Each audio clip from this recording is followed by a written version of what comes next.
Oldsmobile Cutlass has been gone for almost 25 years, and now it's back. And it didn't come back as some electric crossover or retro tribute. The 2027 Oldsmobile Cutlass made a real comeback as a mid-size performance sedan, and GM did it in the boldest way possible. They brought Oldsmobile out of the graveyard, put the Cutlass badge on a rear drive platform, and gave it a V8. People at the reveal literally stood up and cheered. Let's talk about the look first because GM nailed the balance between nostalgia and modern. The 2027 Cutlass is 4,950 mm long and it sits on the same Alpha platform that made the Chevy Camaro and Cadillac CT4 so good. The front end has a low wide grille with the new Oldsmobile Rocket logo in the center, flanked by slim LED headlights that have a subtle Cutlass notch in the DRL. The hood has two real vents. The profile is clean with a long hood,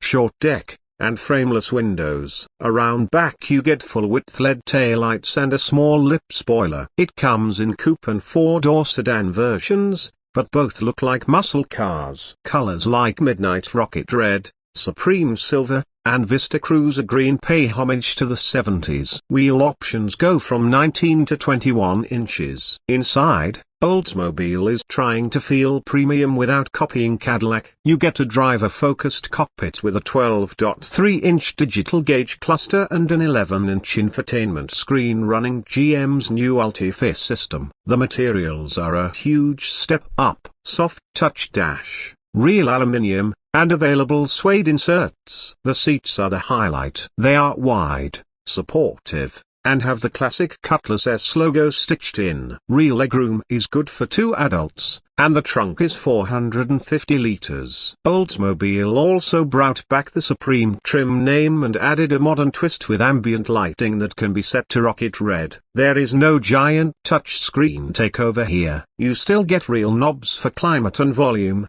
and that alone will make a lot of buyers happy. Now the powertrain, because this is why the Cutlass matters. The base 2027 Cutlass S comes with a 2.7-liter turbo four-cylinder making 325 horsepower. It's fine, it's efficient, and it gets 9.8 liters per 100 kilometers. The Cutlass GT gets a 3.6-liter twin-turbo V6 with 415 horsepower. But the one everyone will talk about is the Cutlass 442. Yes, 442 is back. It uses a 6.2-liter naturally aspirated V8 borrowed from the Corvette but detuned slightly to 470 horsepower and 617 Newton-meters of torque. It comes standard with a 10-speed automatic and available 6-speed manual. Rear-wheel drive is standard, and you can get GM's magnetic ride control and an electronic limited slip diff.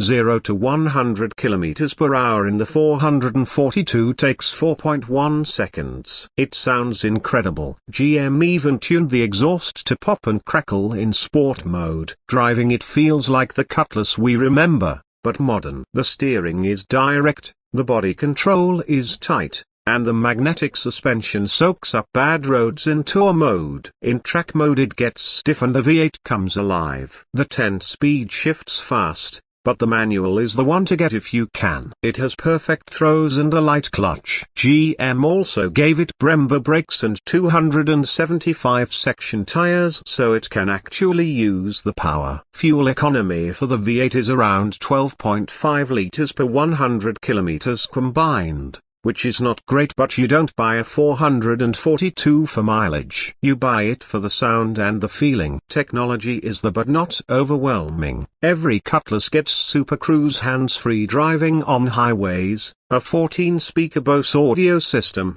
wireless Apple CarPlay and Android Auto, and a full suite of safety features. The new Olds Assist AI can learn your commute and precondition the car. There is also a performance data recorder in the 442 that logs lap times, G-force, and throttle input.